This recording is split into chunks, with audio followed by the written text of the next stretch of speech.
azodayiswa emini kabhala la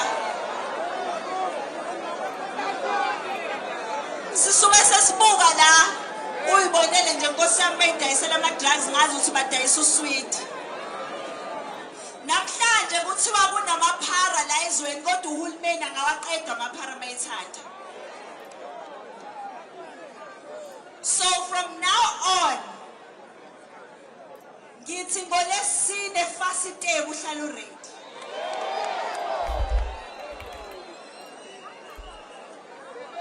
Ngathi happy lapha emuva yini ngifuna ukwenze njani? Anofuni. Ngifuna ukubasha manje. Siyabasha nje manje. Hayi, ningajahi. Angithi uhulumeni uthesi ne-shutdown singanayo. Besinganayo thina i-shutdown namhlanje. Kodwa-ke makuhamba nje noma 3 months silokhu simasha uhulumeni ungasiphenduli izoba khona i-shutdown. I-shutdown futhi akubona-ke lokhu kade nikubona la. I-shutdown ngeke kunyakaze lutho. So siyayicelela nje kuhulumeni wethu ukuthi njengoba sisacela Nkosi yami sicela bahambe. Angithi angifuni ukubashaya ngithi angifuni ukubalimaza. Ngifuna behambe baye kuhulumeni wabo bayolwa nawo uhulumeni wabo njengoba nathi silwa nohulumeni wethu. Kodwa into ebuhlungu kunakho konke engifuna niyibuke before sengivala nje.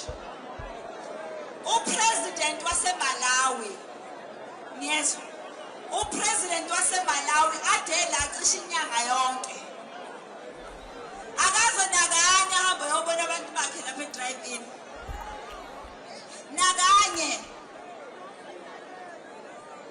kunalokho ufike wayenza lento ade ezoyenza wahlala leso sikhathi waphindela eMalawi. So if abantu befuna ukubona i-xenophobia iyona xenophobia nje leyo. Upresident onjalo oshiya abantu bakhe la belele yona gibele ibhanoyi agoduke engababhekanga nokuthi ba-right yini. Manje nina intatheli nilibele ukunakana nathi engabe ninaka lezo yitori lezo.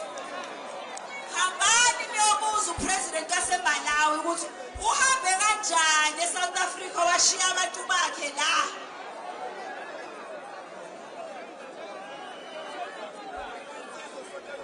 Sengiyahamba. Bathi zithi intatheli ziyasaba. Sho sithini engingasaba. Alright, sengiyadedela-ke ngidedela u-MC manje. Kodwa sesiyivala nje. Alright, sengiyadedela ngidedela u-MC manje. Kodwa sesiyivala nje.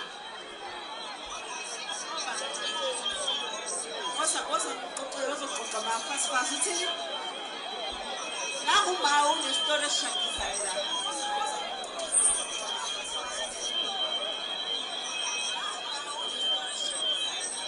Nanguma uneshisayo la. Mani phela bheka ngale ngizokunikeza ispeaker. Ngithi mina ningasho kanjani ukuthi nithi abahambi besangena lebhilidi eWincourt ngoba bavinjelwa iSulumane laba ngoba kunabantu bana bagcwele lapha ibaqashile hayi-ke ngoba khona amaphoyisa anwathemba amaphoyisa amaphoyisa kanti kulanenze njani abantu bengathemba ithemba amaphoyisa entela la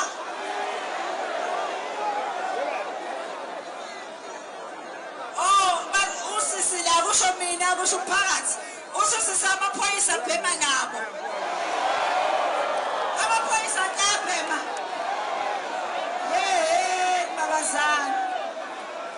babazana ngathi nendaba ya kwenzekeni-ke lapho benze bafuna imali kanti abaholi yini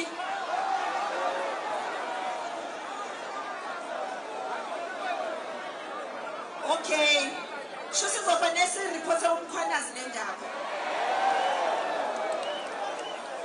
Ngifuna kwenziwe ngamaphoyisa abonile ngoba phela kuwona wonke amaphoyisa abhedayo. Abona wonke. So nina nithi inkinga zenu abantu bokufika bese kuba amaphoyisa abasizayo. Alright, ngiyayizwa indaba yenu. Mina nawo amaphoyisa akhona. Ayayizwela kusho mina kusho umphakathi. Ngoba ngicela phela nina ukubhala istory nithi mina ngathi.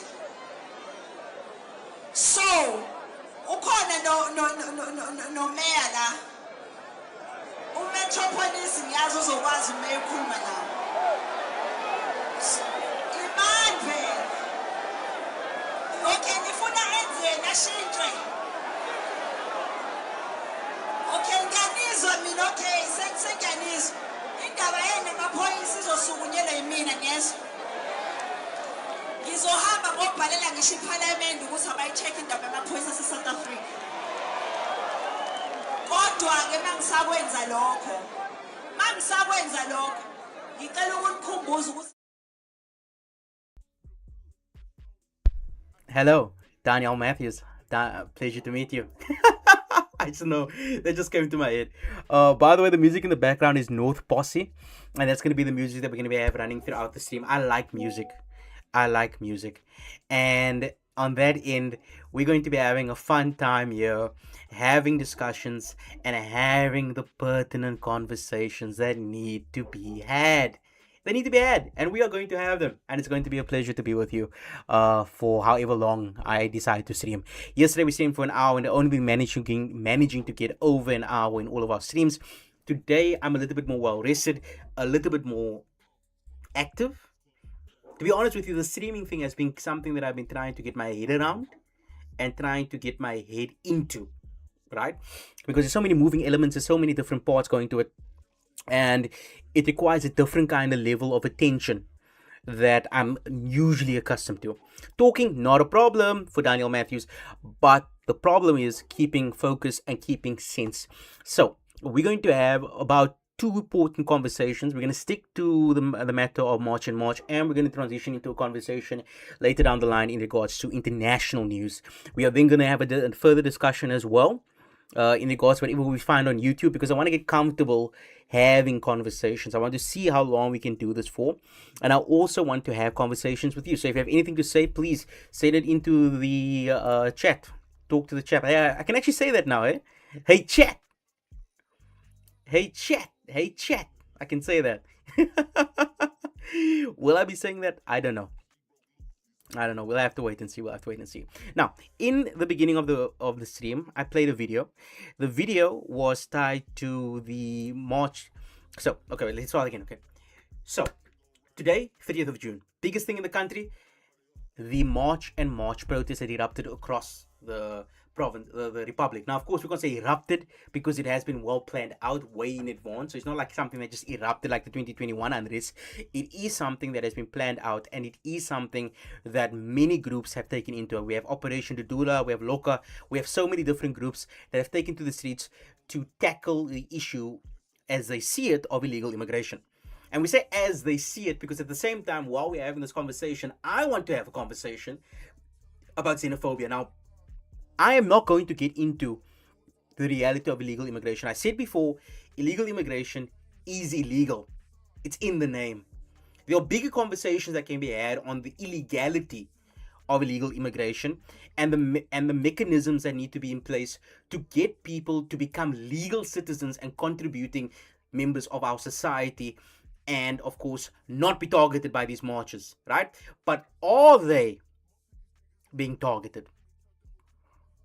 You see, we are getting into now conversations about xenophobia, and we have to have the conversation of xenophobia whether we like it or not. This is a conversation that has to be had in the Republic of South Africa, and it is a conversation that is in desperate need of a response, a proper response from the government of South Africa that seems to kind of forget that every decade this country gets back into a situation with your protest actions against illegal immigrants. And I'm going to call a spade and say to you that not or protesters out there were on about illegal immigration, right? Illegal immigration is just a factor that allows a lot of them, well, I don't even understand a lot of them, a portion of them, to basically spew out this xenophobia. Now, I'm going to be quite honest with you. I said this before when I was talking about anti-Semitism and I was talking about all of that. Daanyaal Matthews is not about the life of hating on another individual. I cannot be doing that. I got a life to live. Hating on you is not going to get me that green. Hating on you is not going to get me that guap. What is going to get me that guap is going out there and getting that money. And on the other end, you need to be a certain type of way, right? Now, the marches that have gone on today, again, they are targeted towards illegal immigration. Jacinta Zuma has said this numerous times. She's gone into numerous of interviews. She's done interviews across South Africa. She's done interviews with people in Nigeria. And that's why there's a different kind of conversation you can have if you want to have it. But we're not going to have that conversation. The conversation we're going to have is on xenophobia. Now, like I said, xenophobia, not a fan of it. The reason I'm not a fan of it is because I do not believe fundamentally that South Africans are better than other people. Fundamentally, I don't believe it. You can say whatever you want. When I go out into my community of the Cape Flats, I got robbed by a brother that looked like me. Okay?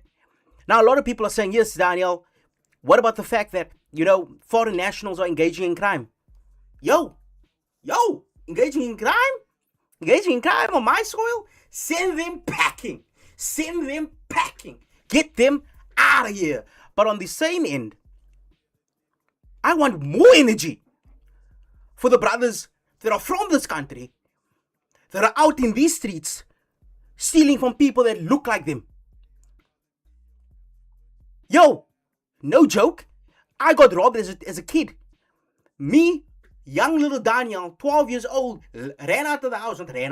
I never ran out of the house. I just quietly left my abode to go get some fish and chips. And I'll never forget. I'm walking back and a bra comes up to me and says, can I get half a chip roll? Now you think this is like half a chip roll? First of all, as they say, how are you going to hold a chip? You're going to give me back the chip? No. So obviously, this guy was stealing from me. A 12-year-old. He looked just like me. He looked exactly like me. And he stole from me.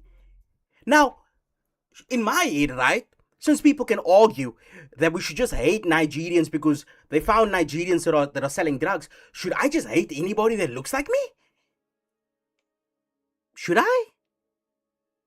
Should I hate anybody that looks like me because of the one incident that happened in the past? And now you could say, well, Daanyaal, that's one incident. We have to be conscious of the reality that in our community, we can't paint people with broad strokes. I understand. So why is it good for one goose, but not good for the gander? It doesn't compute. It just doesn't. And I'm telling you, I heard today. I was in town. I was at Epping where the Zimbabweans are leaving, by the Home Affairs, and I was on both sides of the spectrum, and the dichotomy between the two is insane. It is insane. On one hand, you have the protesters that are saying that illegal foreigners are to blame for things. Oh my word, this is not something we can play. We cannot play Playboy Carti. That's going to hit us with a copyright strike. I need to move away from that. Hold on 1 second. Let's get into again. You Can Love, You Can Hate. Trippy series by North Posse. Okay, back to the discussion. Xenophobia. As I was saying, do I hate on all of my people because of that one incident that I had when I was 12 years old? Do I hate on my people for the gang violence that are in our streets that kill the kids of our community? Not really. Do I hate on them? It's a serious thing, because at the same time, this is the argument and the basis of the argument for those that are making statements they're making xenophobic statements. And we need to call a spade here, because at the same time, you can't have vis en vlees, as they say in Afrikaans. You can't have vis en vlees. And also, by the way, my Afrikaans is putrid. I'm not even getting into that. You cannot have vis en vlees. You can't have one situation where you apply these rules and these general standards for one group of people, but you don't apply for the other group. You can't. You can't. The only way I accept that is a matter of religion, because religion transcends traditional societal barriers. But logically, if you are in a secular state, you cannot tell me that the one group should be favored above another. You can't, even as a South African above a Zimbabwean. I don't believe that. I don't. Because again, the people that have hurt me the most are people that look like me. Are people that come up to me like, Assalamu alaikum, my brother. Assalamu alaikum, my brother. Do I hate all Muslims now because of a couple of experiences I had with my own people? No. Astaghfirullah. Astaghfirullah, brothers. We can't do that. We can't. What I'm saying is we have to apply a set standard and apply that standard throughout. This idea that South Africans are better than other people, I will never agree to it, and I never will subscribe to it. I will never subscribe to it. And fundamentally, that is a belief of a xenophobic person. Fundamentally, a xenophobic person believes that they are superior to another based on the origin of where they come. I don't know what they are there to be proud of, by the way, because I'm actually ashamed at times of my country. Am I proud of the fact that my country finally got out of the group stage of the World Cup? Absolutely. Am I ashamed of the fact that my country keeps having commissions every 2 years? Yes. Am I supposed to be proud of that? I was supposed to wake up in the morning, watch the Madlanga Commission, hear them talk about the fact that billions are stolen, and then I'm just supposed to be smiling at that? Broadcasted across the world? I can be proud of the fact that my country has the balls and cojones to broadcast the inadequacies to the world stage, but at the same time, I cannot be proud of the reality of where my country is. A superior nation? Give me a break. Superior nation to what? Superior nation to what? Is South Africa trash? Absolutely not. I'm not going to say South Africa is trash and garbage. Astaghfirullah. Astaghfirullah. I'm not going to say that. But at the same time, I am not going to sit here and act like I am better than a Zimbabwean by mere virtue of the fact that I come from Cape Town. Does it mean that I want to go live in Zimbabwe? Absolutely not. They don't have the ocean. I can't be there. I can't smell the sea. How old is this sushi? That kind of rhymes, and I'm being very serious. My concern wherever I go is, where can I get sushi? Like, what?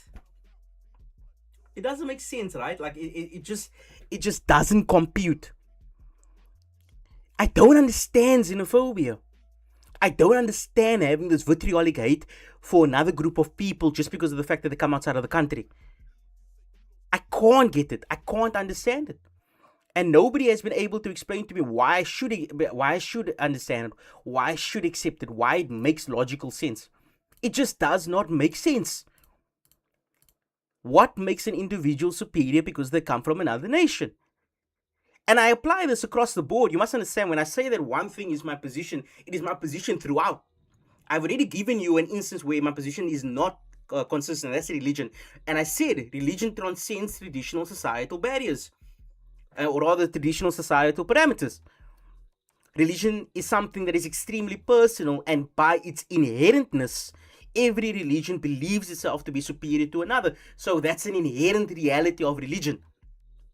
And I'm not going to go against that, because religion doesn't also dictate that you have to be hateful towards another group. In actual fact, most religions, I don't even know, is there any religion out there preaching hate? Is there any religion out there? Is there any religion? Like, you know what? I'm going to break this down now with MS Paint. Oh yeah, we're breaking out the old school. We are breaking out the old school for this one, baby. We are breaking out the old school for this one. Also, the music, it adds a kind of flair to it. Okay, let's go. Okay, let me just set this up quickly. Where is it now? Studio mode. Sorry guys, I have to just set this up and get myself accustomed with the reality of what exactly this program is, because I'm not gonna lie to you guys. This program is something that I am just literally trying to wrap my head around, not gonna lie to you. Image Paint.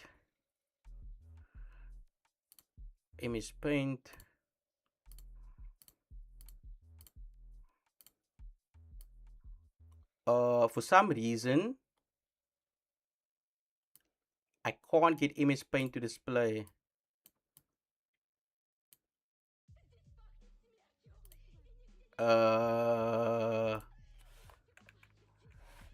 That's weird. Give me a moment.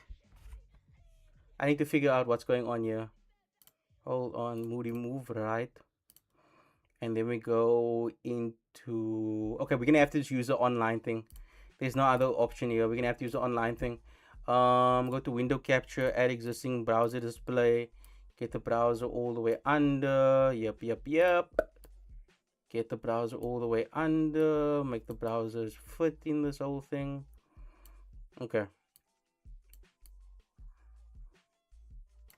Okay, let's go to free whiteboard.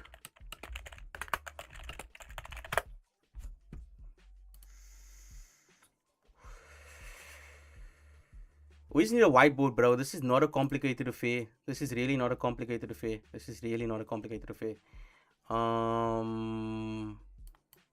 Okay, so we're gonna go look at the whiteboard now. What? Sort the whiteboard. Okay, add your first object. What the hell is this? Business models, like, bro, I just want to draw. Bro, how is this a hard thing for modern technology to figure out? I just want to draw. Miro light. Bro, what is this? Okay. Let's go to double shot. Okay. Okay, there we go. I think I have it all sorted now. Yeah, I have it all sorted. Okay. So I'm just gonna draw out this whole thing, right? Yo, this thing is crazy, bro. I just want to draw. I don't want. Okay, there we go. A whiteboard, finally. Finally, a whiteboard that actually makes sense. Advertisement. Sorry, we have an ad blocker. Haha, good luck with that. Let's get this thing out of here. So, I'm just gonna explain it like this, right? You are trying to tell me this is SA. Wait, how do you change colors here? This here is right? You are trying to tell me that an individual from South Africa is superior to an individual from Zimbabwe. Now, the virtue of this argument sometimes rests on the fact that South Africa is better economically, right? Better economically, yes. And as we know, South Africa is one of the biggest economies on the African continent, and at the same time is one of the biggest, and as by virtue of that fact, is a massive leader in the Southern African region. That leadership can become very toxic and contentious. It can become something completely different in another reality if this situation of xenophobia is not contained. Now, some people can say, well, it was about illegal immigration. Listen, I'm not going to deny people the right to go out and protest. That's not what I'm saying. Nor am I going to go into, and I already said illegal immigration is a matter of illegality.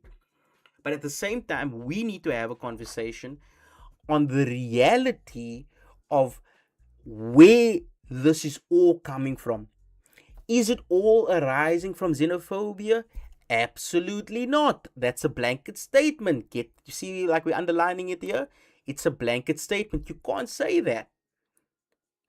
It's not only the fact that people are xenophobic, there are people that have legitimate concerns about the fact that they are illegal immigrants in the country and that they are being employed, and their employment hurts the let's say working reality of the rest of the populace in the economy.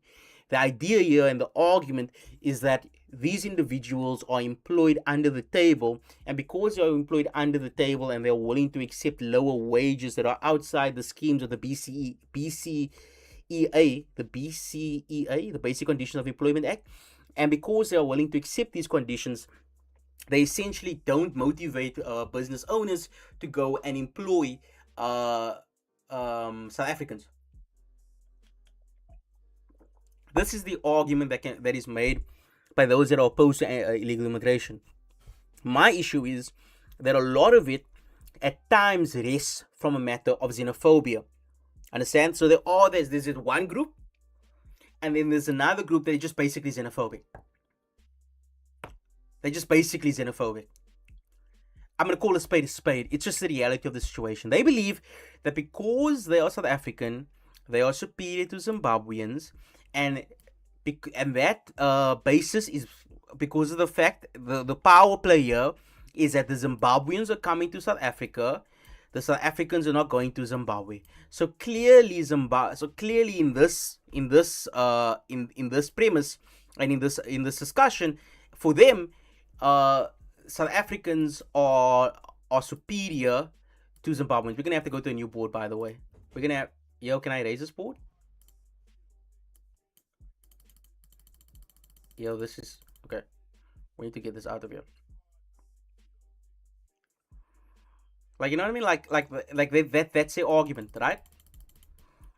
And that argument for me is fundamentally flawed. Fundamentally flawed because inherently there is nothing that makes you superior to another person. There's nothing. And I mean this from every sense of reality. There's not a single thing that makes another person superior to another person. Not money, not wealth, not status in society, not nux. Because at the core, an individual is valued because they are human. We live in 2026. This is not the 1900s. I am not talking in an aristocratic society. I am not in a monarchical. Is it monarchical? I'm not in a monarchy. This is not a monarchy. This is the Republic of South Africa. The Republic in the free world. Like, what? It's crazy. And I heard somebody at the protest this morning talking about out with the Nigerians. There wasn't a voice there of like out with the illegal Nigerians. No, it was just out with the Nigerians. Out with the Nigerians. Out, just let them all go out. But you see how those kind of comments diminish the argument this is only about illegal immigration, and give credence to the argument that there is xenophobia, and you can't deny it. It would be foolish of anyone, even within the camp of March and March, Operation Daanyaal Matthews, to have the position that they don't have any xenophobia within their ranks. That's crazy. That's like a religious group saying they don't have fundamentalists within their religion. Everybody has it. It's just a facet of life. But for some reason, the discourse has become miscombobulated. It's become some complicated affair. It's become something, abstract. It's something out there. It's a guys, it's woozy, it's a poozy, it's a loosey. It's just out there. You can't say, you can't acknowledge these things. Right? I can make the arguments for and against. I already gave the arguments of those in the illegal immigration camp.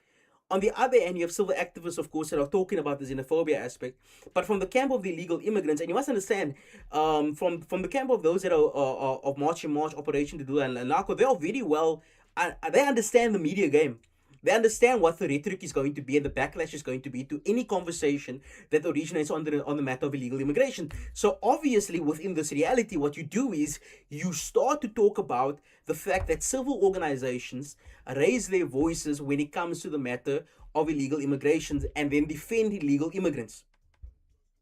That's their position, by the way. That is their position. And you see, this is an argument that is easily made because it is something that is banal.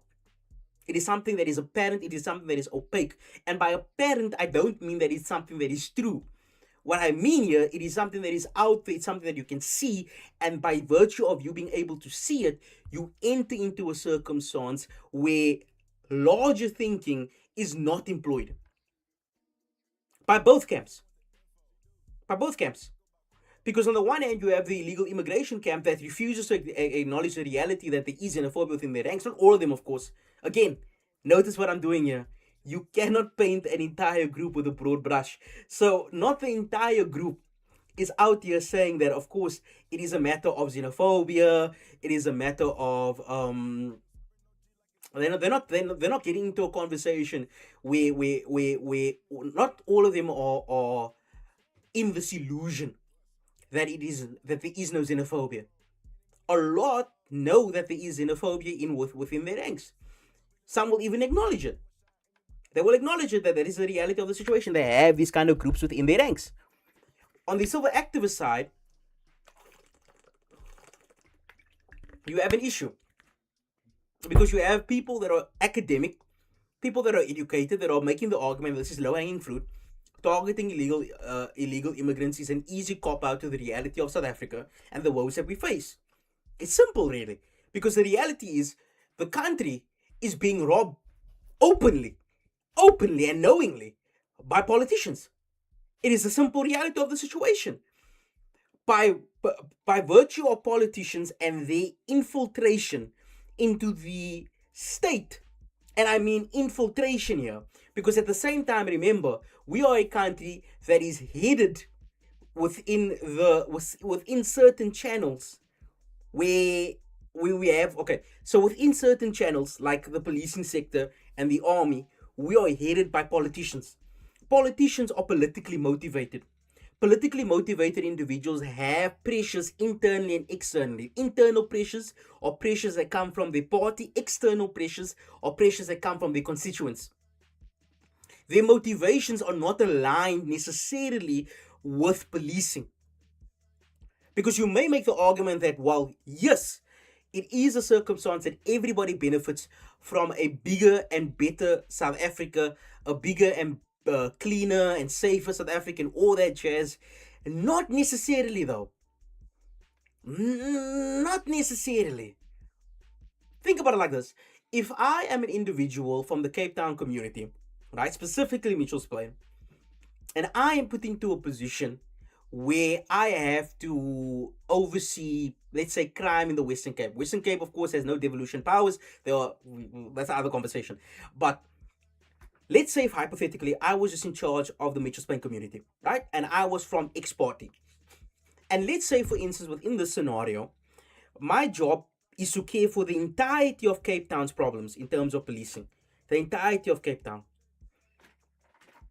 Do you really think that I am motivated to go and cover the entirety of Cape Town and sort out all of Cape Town's crime problems as a politician? No, that's not what keeps me employed. That's not what keeps the dough rolling. That's not what keeps the guap coming. What keeps the guap coming, what keeps the ball rolling, what keeps my money coming in, my wife fed, and my family taken care for, is if people vote me in again. But not just if they vote me in again, I need my party to also believe in me. So at the same time, I have to juggle two things here. I have to both juggle the reality that I need to get voted in again, so I need my constituents to be happy with me. I need them to be happy with me and satisfied with my delivery of services. On the other hand, I also need my party internally to accept me and push me forward again, to back me in the upcoming elections. I need both things to happen. How do you achieve both things? You can't. You have to give a little here and you have to give a little there. You can't serve two masters at the same time. You'll fail in both instances. But that's the reality of the democratic system. That's the reality of what democracy demands. Now, the obvious caveat to this is that Now we get into a little bit of a tangent in regards to democracy as a whole and the concept of how democracy functions. But if you just think about it in that sense, you get into a different conversation.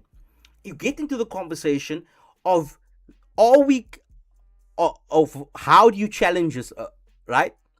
How do you challenge us? Now, the democratic system works in a sense of creating checks and balances. The idea is that peers reviews peers, and they have separation of powers, and that this creates a system where everybody and everything is satisfied. Obviously, we know that that's never going to be the case. Democracy, by its inherent reality, is flawed. But that is not something that is inherent to that political system. There is no perfect utopia. There is no perfect political system. There is no perfect political ideology. That doesn't exist. That doesn't exist. There's nux. There's nux. There's only what you make of reality and how you work your best to get yourself through it. Ideologues do not last long. Real politics is real politics is something I believe in, right? And real politics basically prescribes the idea that politics is based on pragmatism rather than being based on ideas alone. Ideas influence, but ideas do not necessarily institute that something will take place. And we've gotten actually on a massive head spin because we got into the topic of xenophobia, and now we're into the reality of democratic systems. But c'est la vie. C'est la vie. C'est la vie. I just wanted to get that rant out of the way. It's been like 36 minutes of a rant about that. Because it's been something on my mind the entire time. And it's something I wanted to get out there and have a discussion about, because it just pissed me off this today when I heard somebody say out of the Nigerians. It literally, I don't know how it pissed me off, but it pissed me off. Also, we're going to listen to more North Posse. I'm playing North Posse, by the way, because I'm assuming that North Posse is going to skirt through the restrictions. Also, this is the best North Posse song, Nature. This is the best song that they have. The best system. Anyway, let me see something quickly.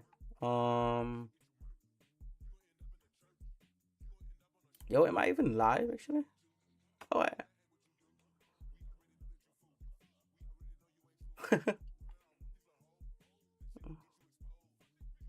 I wonder.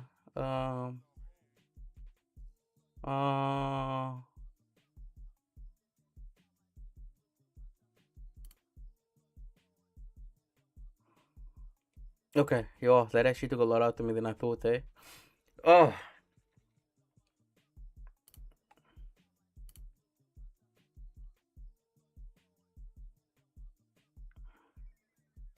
Was I even live on Facebook? I don't even know if I was live on Facebook. Oh, I am live. Hey, I'm live.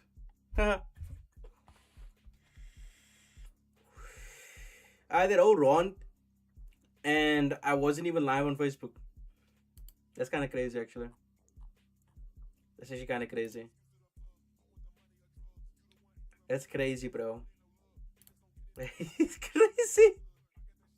I literally a whole Ron about xenophobia, and it's just gone from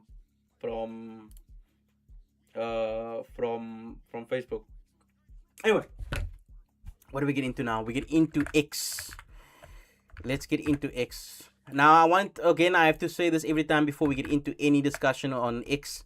The reality of the situation is Daanyaal Matthews is not going to be paying Elon Musk for his dollars. I do not care. But Elon Musk, being the, I don't know, do we call him South African?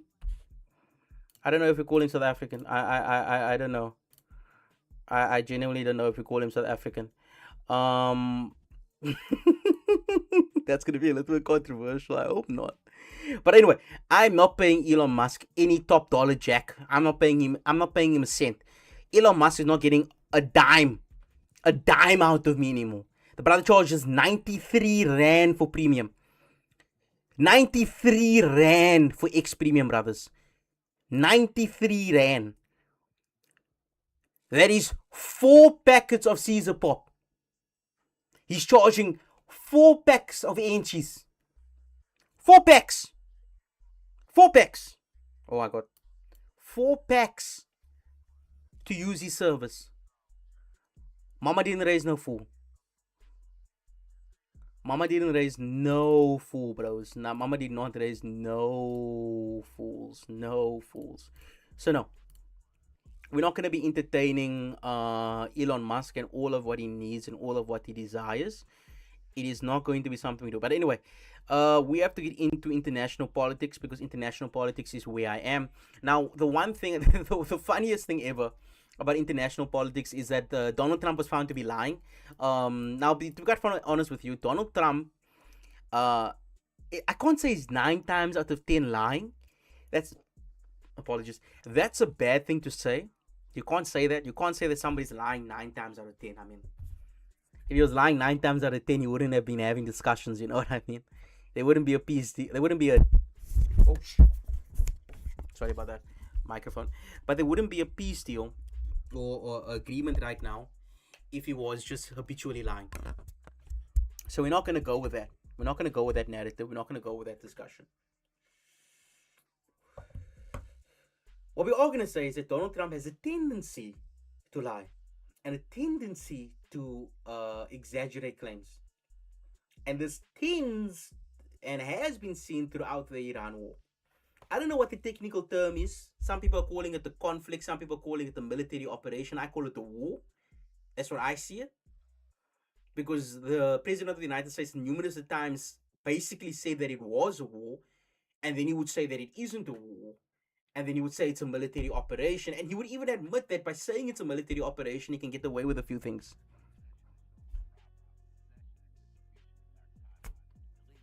Also, by the way, the music is just hitting for me.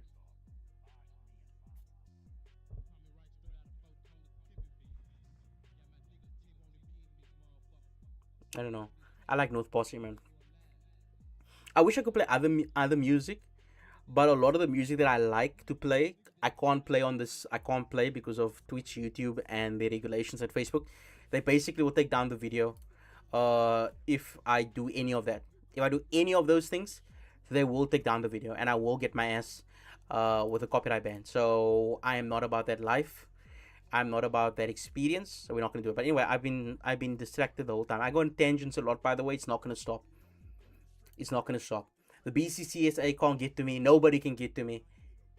It's only Daanyaal on this. Actually, that's a lie. People can get to me. By the way, I'd just like to reiterate that everything that I say here is said by me alone. It is not something that is said by virtue of any other organization. Okay, so I'm not doing this on behalf. I'm not doing this on behalf of any other organization. I'm doing this purely out of my own accord because I want to. It's that simple, right? It's that simple. Also, I've been live on. Oh my God, I'm just not. I'm just not paying attention. I'm not paying attention. Anyway, let's get to X. Oh my word, I'm exhausting myself. I think this is a good way to exhaust myself. Anyway. Let's go to X. Let's see what X is saying.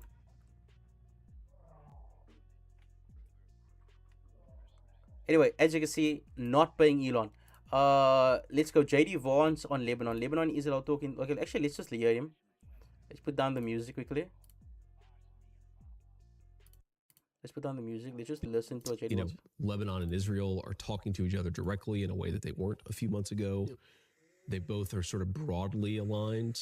And, you could even make an argument that if you harmonize the Lebanon-Israel peace deal with the MOU signed between the United States and Iran, what both of those documents fundamentally say is that Lebanon's territorial integrity will be respected. Okay, so things have definitely changed.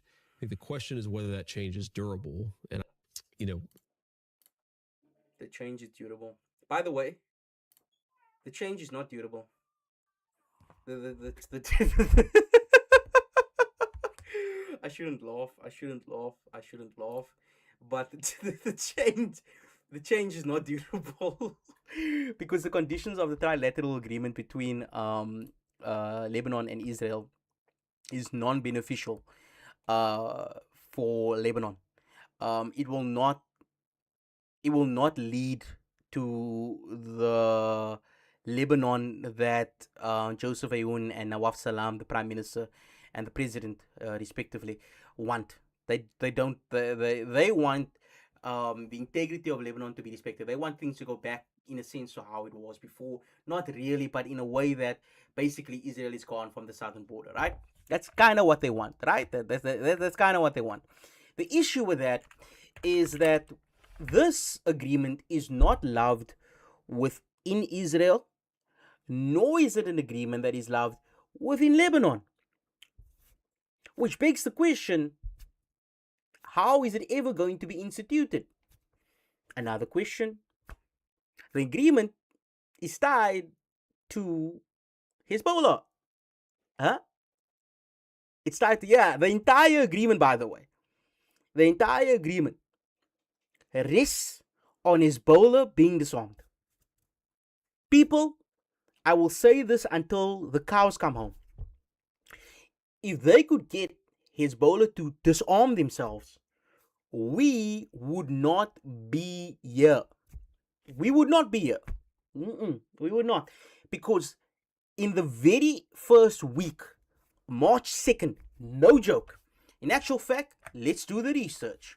March 2nd, Executive Committee of Ministers, Lebanon. Right? March 2nd. 10th of March. 10. Yeah, is it gonna be here? Executive Committee of Ministers, Lebanon, Hezbollah, lay down arms.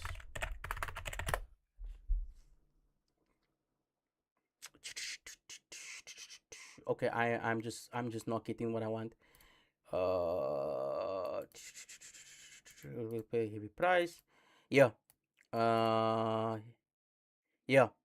Lebanon's Prime Minister, Nawaf Salam, the Prime Minister, condemned Hezbollah's actions as irresponsible and said his government was immediately banning group's military activities. Am I missing something? This is March 2nd.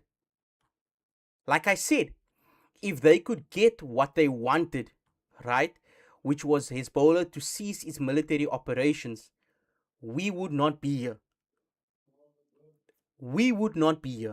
Right?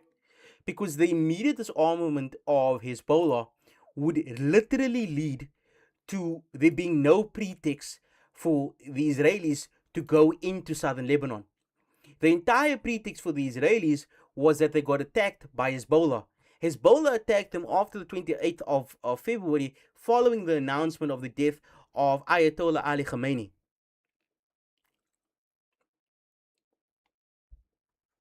You see like what I mean?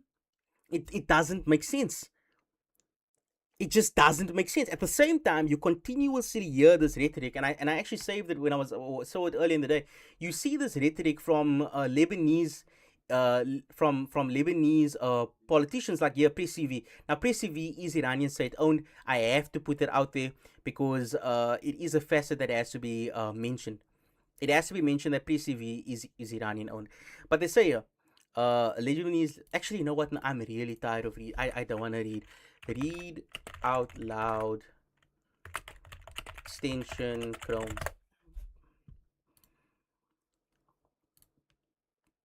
Yeah, we are not going to be reading this because I read it the last time on the last stream, and I swear to God, it put me in a dizzy. It put me in a dizzy. So we're not going to be doing that. Let's go here.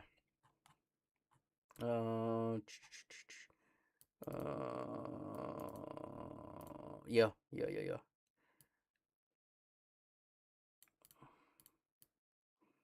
Let's just listen, and while we listen, I'm gonna vape because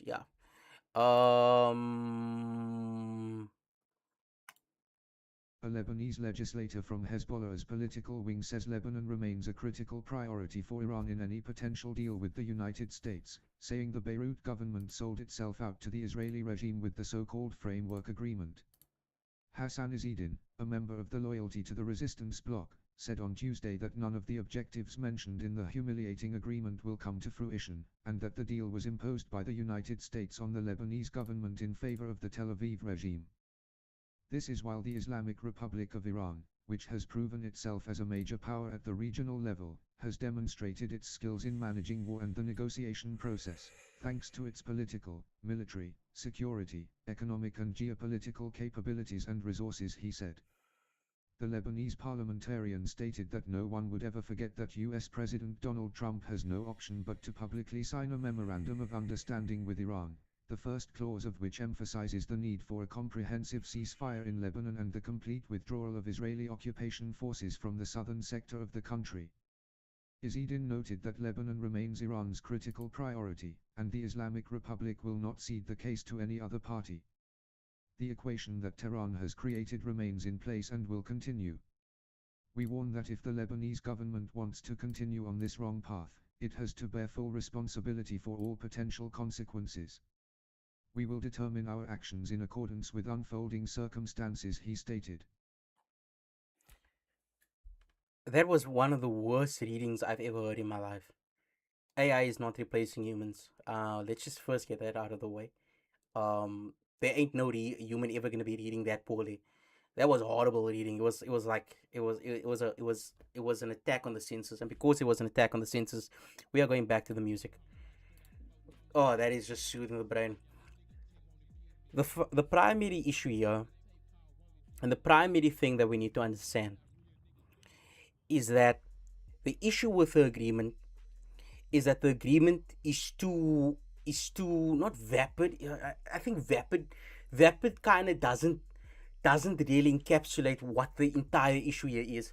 The issue is that it has a third party that it is contingent upon. The third party was not included in conversations.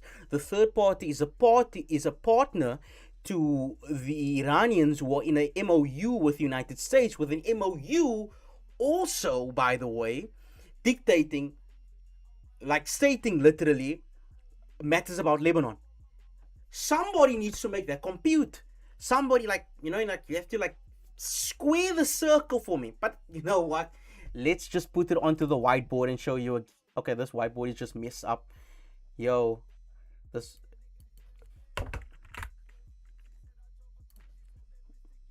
My word, this is a good song. Yo, okay.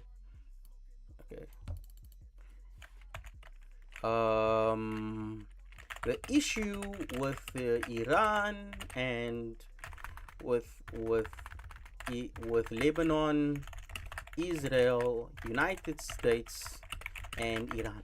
Okay, let's try to make this make sense. Okay, let's make some circles. Right? Okay, there we go. Okay, here is one. Here is another. Here is Here is another ball, and then I think we need one more. We need one more, which is okay. So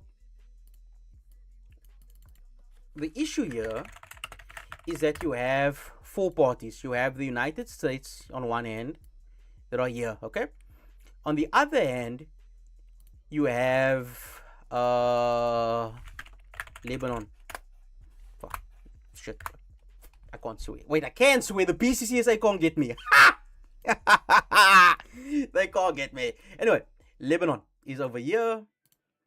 And then over here we have who is it now? Iran. And now we have Iran right over here.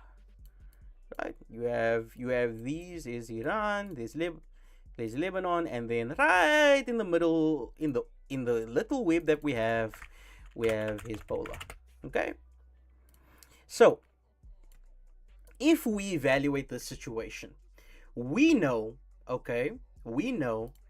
that okay, well, oh my god, I don't know how this thing works, man. Black. Okay. Well, can I change the background to be black? Because I really hate I hate presentations. It's square. I'm learning on the job. Apologies. Upload in. I want to change the background. I don't want this. I don't like black. I, that came out wrong. I mean, I don't like white. That also came out wrong. Uh, I just don't like white because it like hurts my eyes. My eyes are really bad. Anyway, so we know that the United States and Iran are together under a MOU, right? We know that the United States we know that the MOU, we're gonna use the red for connections, is tied to Lebanon, and we can say it's not really tied. It's not really, the MOU doesn't mention Hezbollah, but we can say that from a certain type of view, in a green way, we'll use green to notice implicit connections. Implicit connections here is Hezbollah, and then we have Iran, and then we have the United States. Oh wait, I forgot one group. How could I forget about them? Israel. I forgot about Israel. Let me just move this around quickly. Let's make another circle. Where are you, circle? Where are you, circle? Oh my lord, I'm like struggling here, bro. I am struggling a lot. I'm struggling a lot. Okay, this year. Yo, I'm not even. Oh my god. This is so messed up. This is such a messy graph, by the way. This is such a messy graph, but I hope it works. I hope it works. So oh my word, this is a good. I think we're gonna have North Posse as an MO for all our streams. Okay, and then we have Israel. Okay. Now, if I'm not mistaken, let's just go to the MOU quickly. MOU, Iran, United States. I don't know it word for word. I do know the tenets of it more broadly. I don't like this one. I like the BBS one. BBC.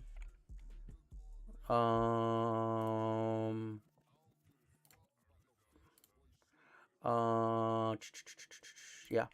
The US Iranian memorandum in outstanding in full. What was that? Okay.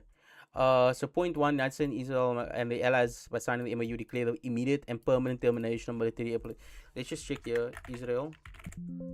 No mention of Israel. So you see, it's an implicit connection. So we can't say it's really a appropriate connection there. Okay, so we'll say that's implicit, so the green line stays. We'll also say that the implicitness here is related to Hezbollah. It's implicit, it's not directly instated. However, Lebanon is directly stated in the MOU. The MOU specifically calls for the integrity and sovereignty of Lebanon to be ensured by both parties of the United States and Iran.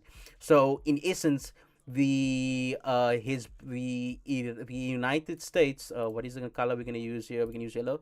The United States, Israel, and Lebanon, right, are in trilateral agreement. They have a trilateral framework where the United States brokered the deal between Israel and Lebanon, right? But this deal here, this we call it tri, is directly connected to the MOU. You see, it's a complicated web because the MOU specifically calls for the integrity and sovereignty of Lebanon to be ensured. So technically, the trilateral agreement does fall in line with the MOU to work towards that first point, the sovereignty and integrity of Lebanon. The issue, of course, is that the MOU also, when it comes to Lebanon, it says the final deal will confirm the permanent termination of the war on all fronts, including in Lebanon and other provisions in the paragraph, in the provisions of this paragraph, right? So that means that they have put, in essence, a 60-day timeline, they've put a 60-day deadline. They put the 60-day deadline on the war, the Lebanon war. So Israel here and Lebanon that are engaged in a war have effectively given the memorandum of understanding 60 days to complete it, to be completed, right? Here's the issue.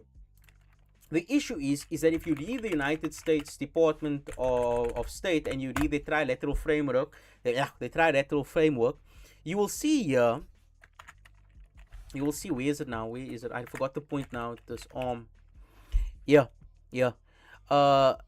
The government of Israel and Lebanon will commit to a reciprocal sequence process with clear conditions whereby the Lebanese armed forces will restore effective sovereign authority over all Lebanese territory, pending the verified disarmament of non-state armed groups and dismantlement of associated infrastructure, enabling the IDF to progressively redeploy out of Lebanese territory.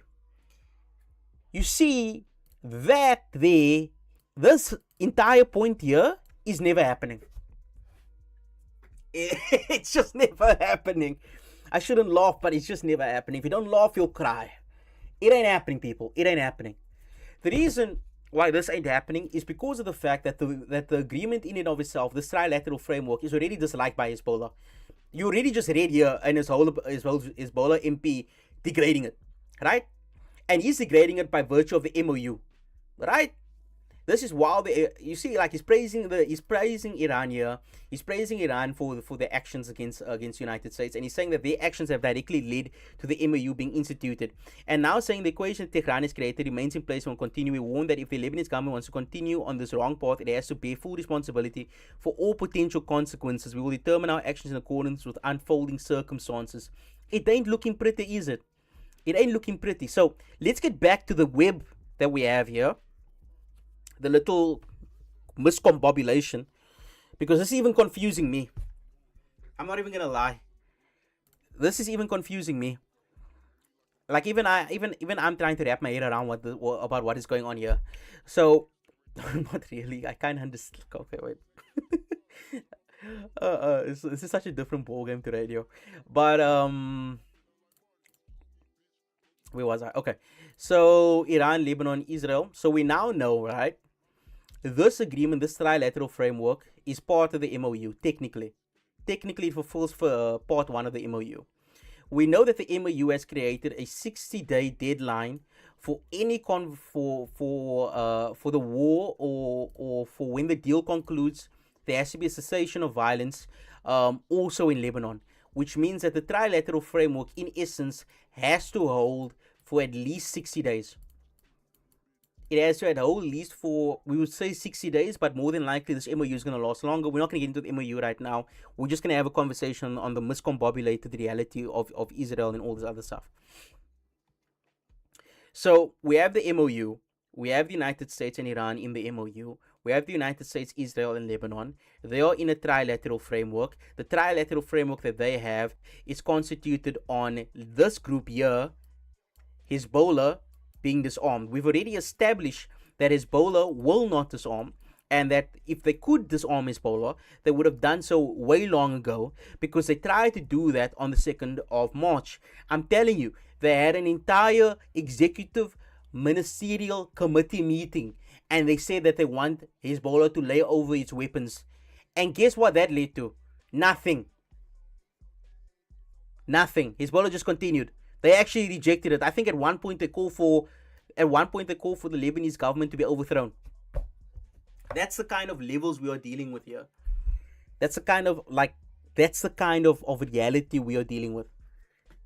And you are trying to convince me that this group, Hezbollah over here, is going to disarm. People, if you believe that, I got a financial tutorial for you. Send me 500 rand, I'll make you a millionaire. End of the week. End of the week. Come to me. You will have, Habibi, everything you need.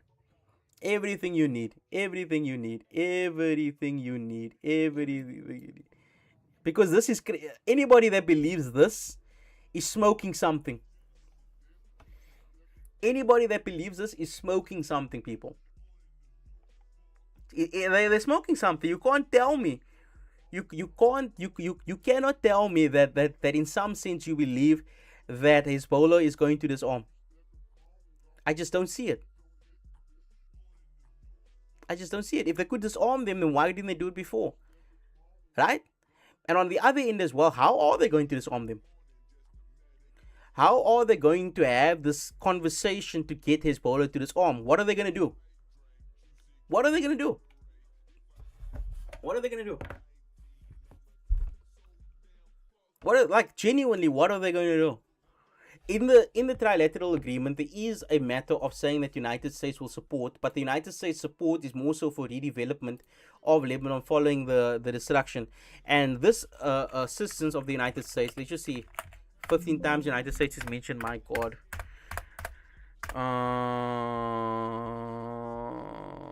Competence will be detailed in the security annex to develop the full support of the United States will complement this framework.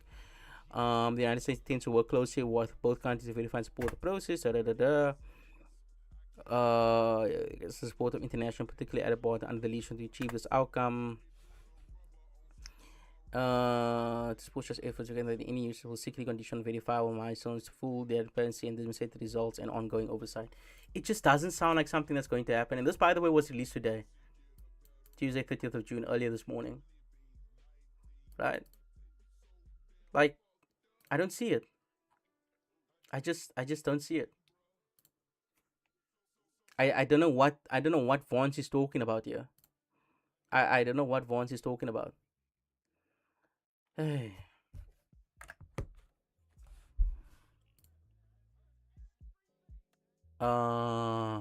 It just doesn't make sense. Anyway, let's go and look at YouTube. See what YouTube has to offer us. Cote d'Ivoire. I think Cote d'Ivoire won, right? Because my boy, did they win?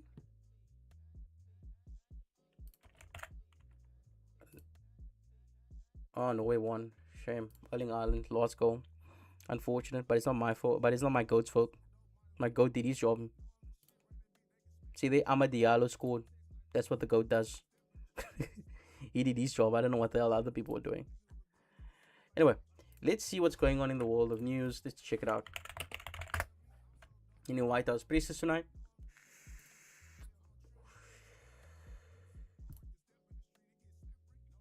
No White House presses tonight. That's kind of lame. We're just gonna have to browse X. Confirms it was over 40 miles per crew. Today we lifted the blockade. Since the day we lifted the blockade until today, we have filled more than 14 billion barrels of oil. This happened in less than 10 or 12 days, but for more than 50 days, we really did not export a single barrel of oil. During that time, we were engaged in discussing how to make this happen. Huh?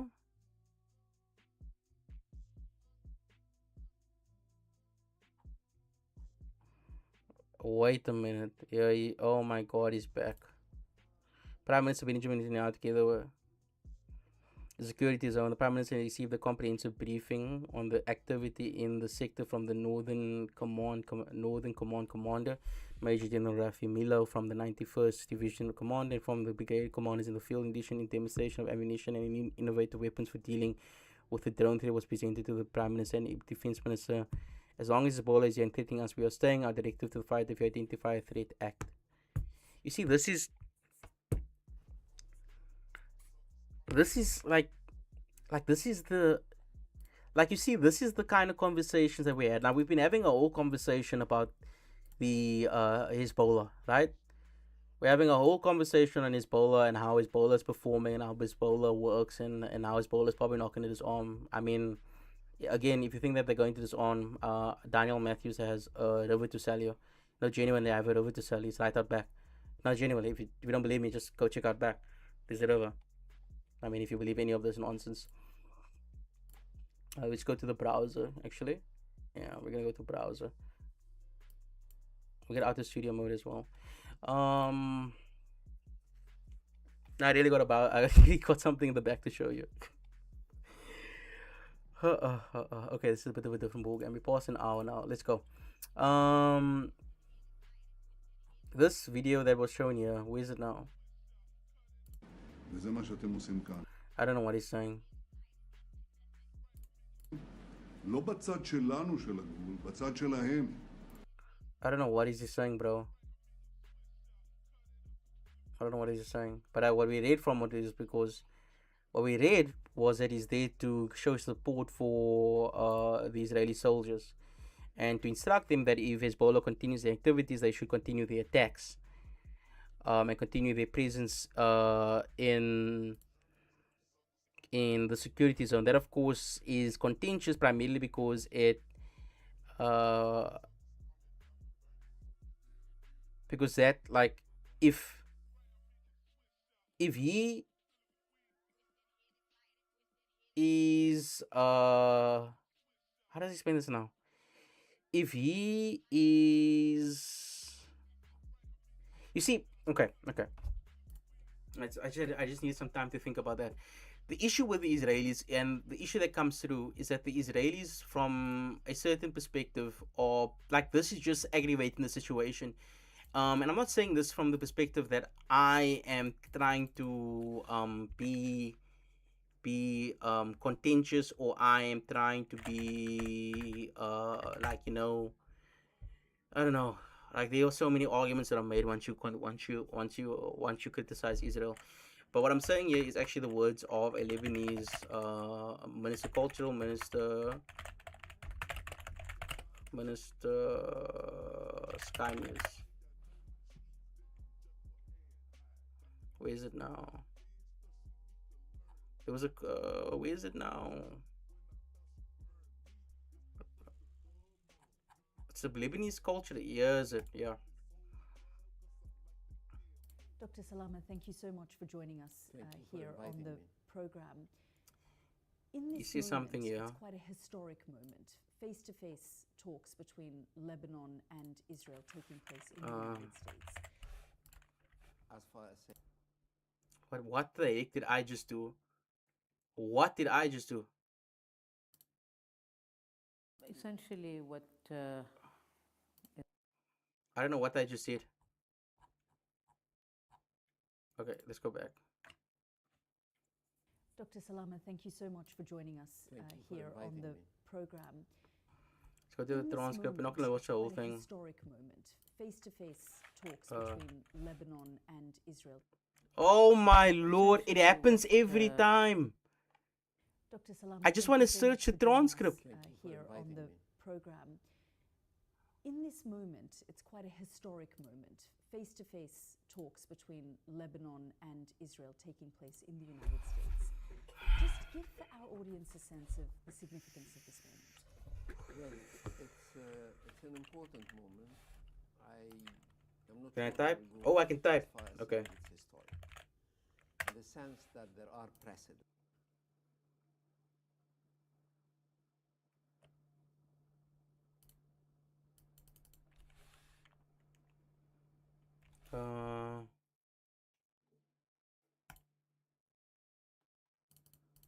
He said something, man.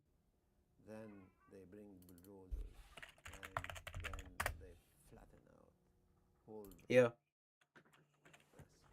So what did you think then when you saw that image of Benjamin Netanyahu on Lebanese territory? I was appalled. It's my territory, it's not his. I was appalled by seeing him parading on the Lebanese territory. But this is not what shocks me most. It is the panorama around him and his chief of staff that appalled me even more. This time, contrary to the first time they established a security zone, they are establishing a security zone on a tabula rasa basis, destroying in waves of bombing by drones and airplanes, then bombing by artillery. Then they bring bulldozers, and then they flatten out whole villages, Kvarkila, Blida, etc., more than 50 of them. So they are doing two things that I consider vicious here, contrary to their first implementation of a security zone. First, they are destroying villages, and sometimes with a lot of historical depth for the people there.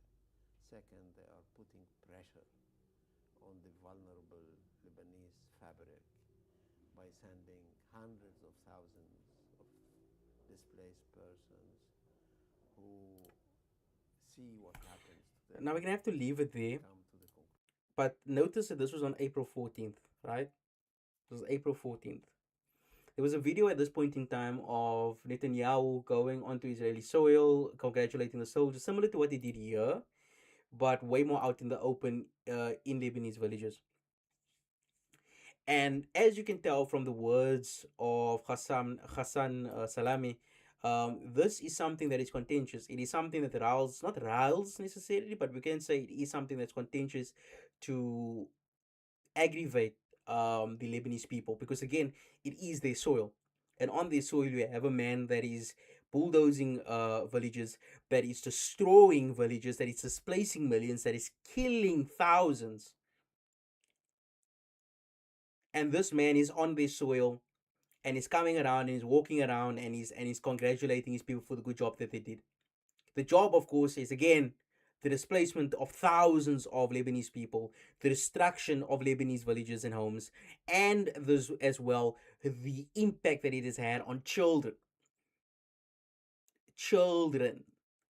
In actual fact, if you don't believe, like there was something that Ted Chaiban said of the United Nations.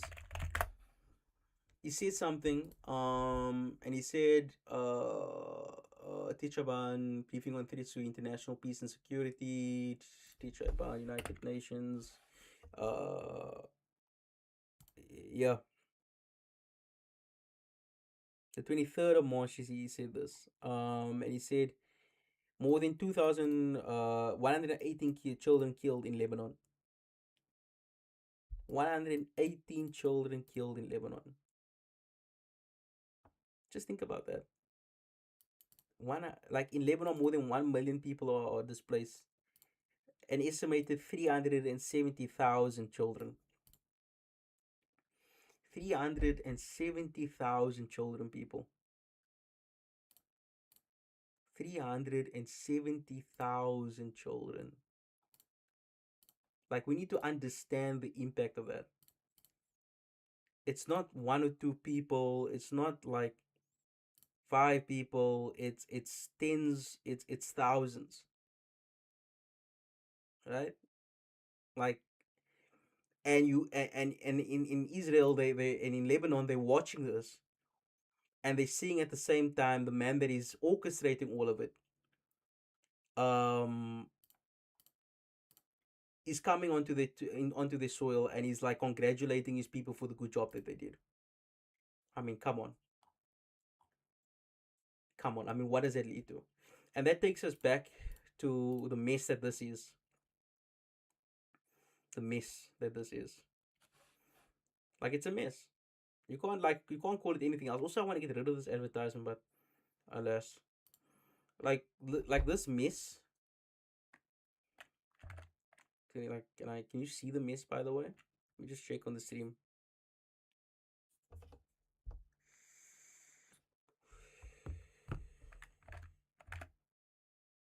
No, I can't get it into the stream properly. Wait. Okay, there we go.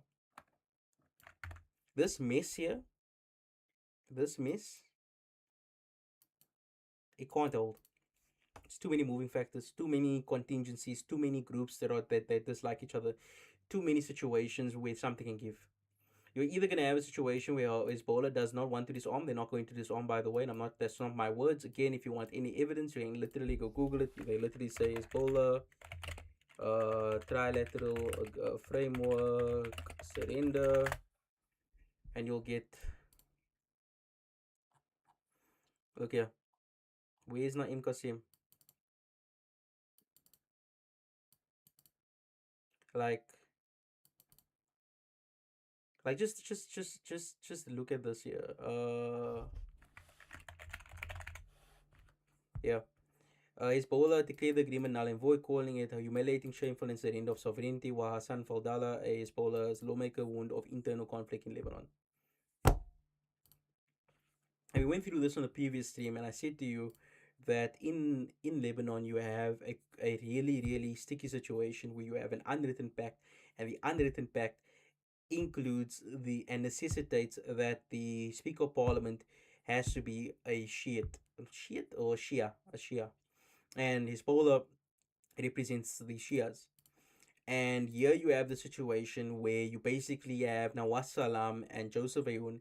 And Joseph Aoun Joseph Aoun is a Masonite Christian, and then you have Nawaz Salam that is a Sunni Muslim, and you have these two groups that are now making decisions. And look and just read the rhetoric that is coming out here. Now we can't of course say that this is the entirety of Lebanon, but we do know that it does capture a certain subsect of the Lebanese reality. And it says here, uh, uh, uh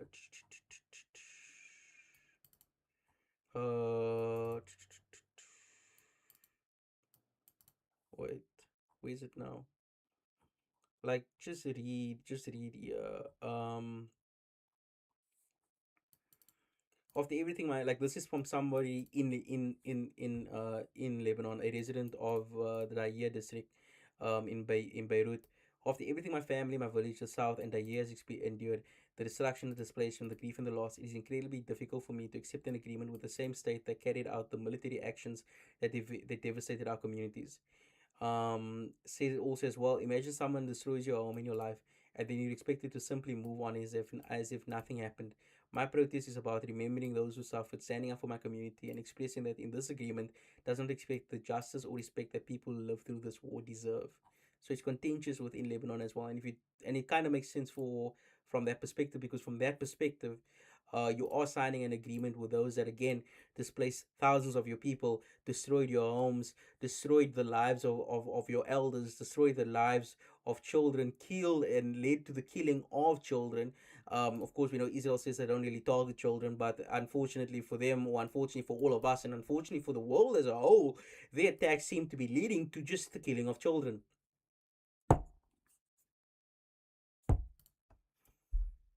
So you have Hezbollah. Let's go back to the board. So you have Hezbollah that's probably not going to his arm. You have Israel that's just going to continue aggravating the situation, and possibly looking for any reason to continue its aggression, because again the agreement is contentious from Israeli officials. Again, if you don't believe me, we can go to Israel Katz. Israel Katz said, was it Israel Katz? No, it wasn't Israel Katz. Not Israel Katz. It's what's that other guy? Ben Gavir. Itamar Ben Gavir. Like just satirical. No, not you. You're fake.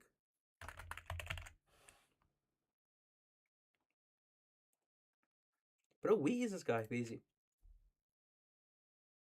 That's gonna be okay. Just to give you some football predictions, France, I think Mexico. But anyway, um,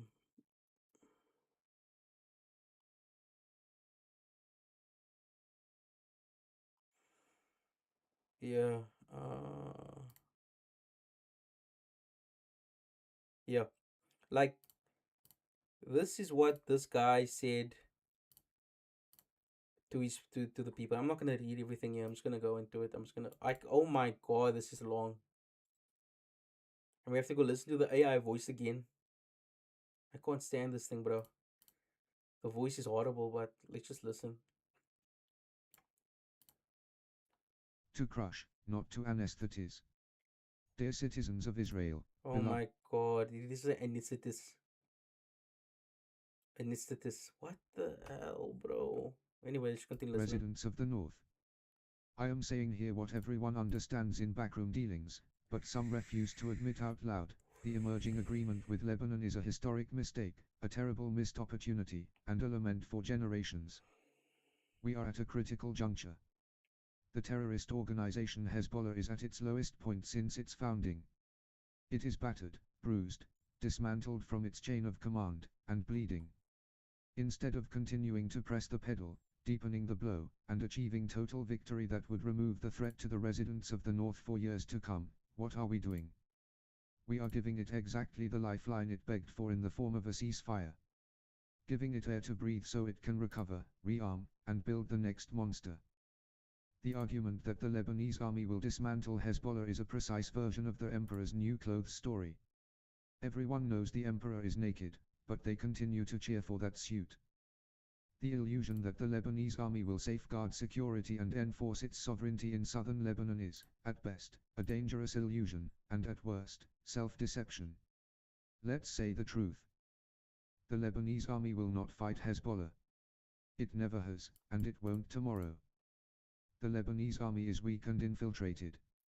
Hezbollah members and their supporters are an integral part of this army's ranks.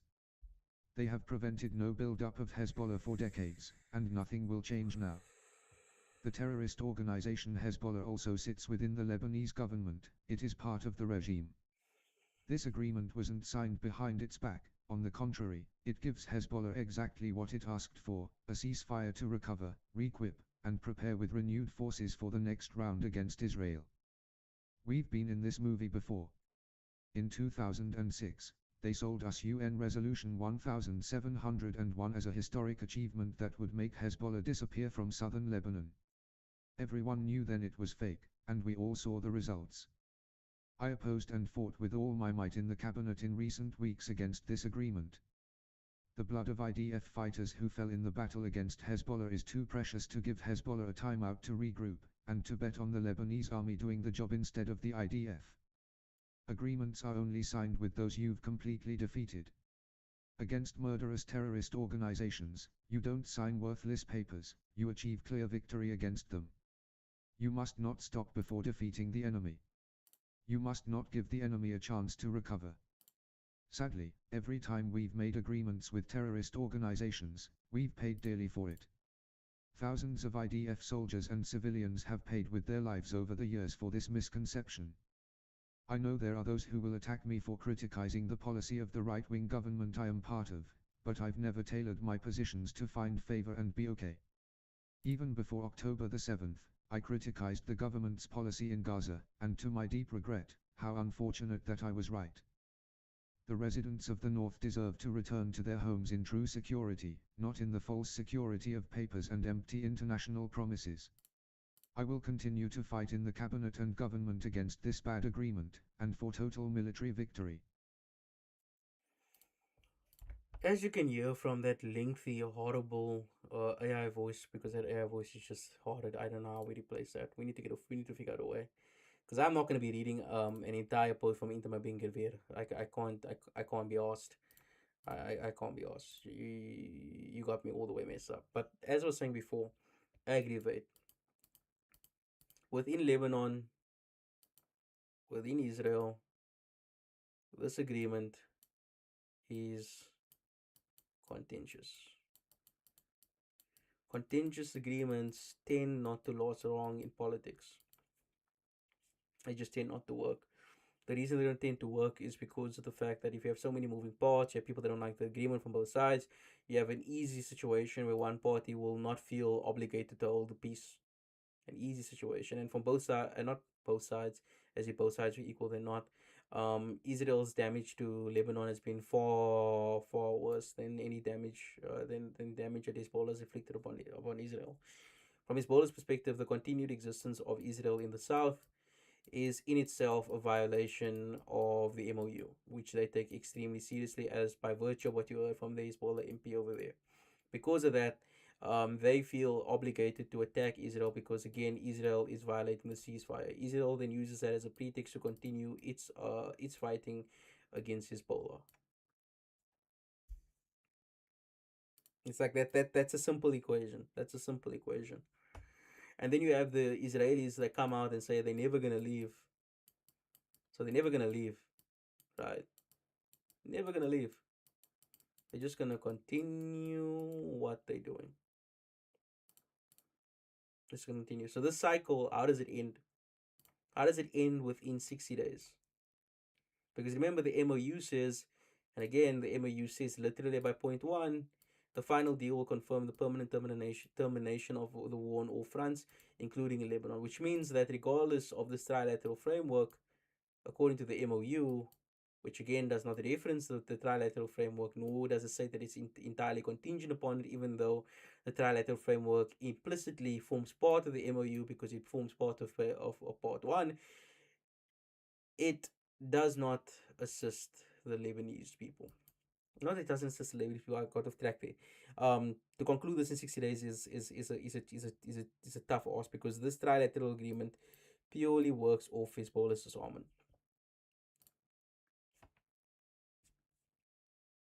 I mean, the proof's in the pudding. The proof's in the pudding. I think I'm gonna call it the night now. Actually, I'm not gonna call it the night. I'm gonna try to see if I can actually play a game. I'm gonna see if I can capture playing League of Legends on this stream, because I do like League of Legends at times, right? And I actually want to see if the stream can handle streaming to 3 platforms. Actually, let's try it. Let's try going into a practice game, because I'm done now. I'm mentally not like checked out, but like streaming is a whole other job, because you have no ad breaks. You just have me speaking the entire time. Okay, let's see. Who do I have a skin for? I need somebody that I need to have a skin for, because I like skins. Ooh, Talon.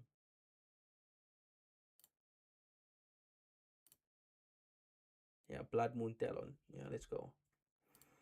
We have to go back.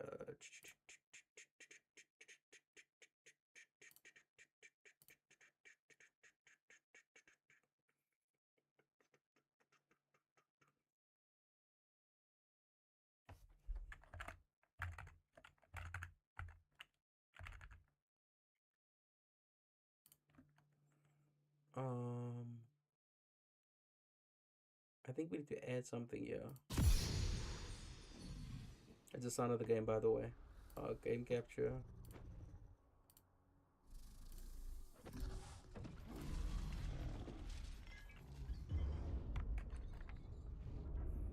Windows game capture, use Windows capture or display capture instead. Okay, I have to put on my old display. Okay. Minions have spawned. Okay, so this is a bit of a confusing thing here now. Display capture, we put this all the way at the bottom.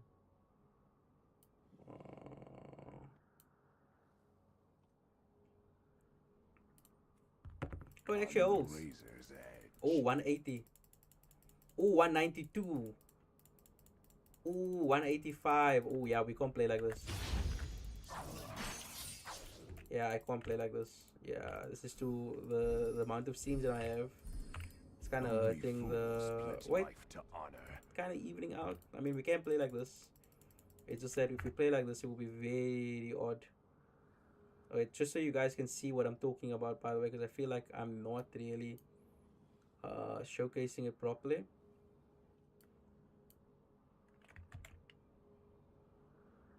Okay, I'm not gonna showcase it. Let's finish this. I actually want to do it though. I actually want to do it though, because I feel like it would be nice. It would be a bit of fun to have. Let's get this out of the way.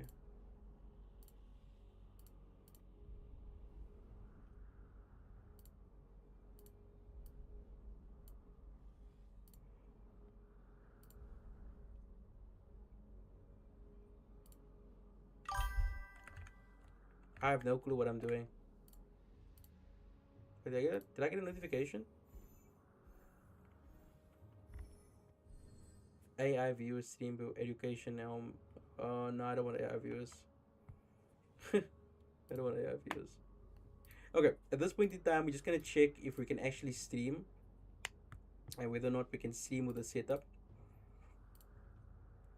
And okay, it's gonna be a bit of a difficult situation. Just give me a moment. While we're doing this, though, let's play some music.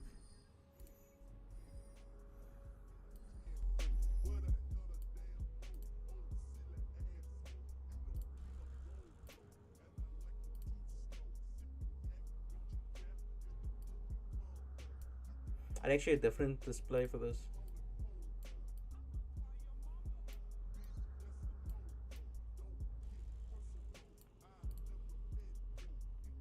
Let's see. Okay.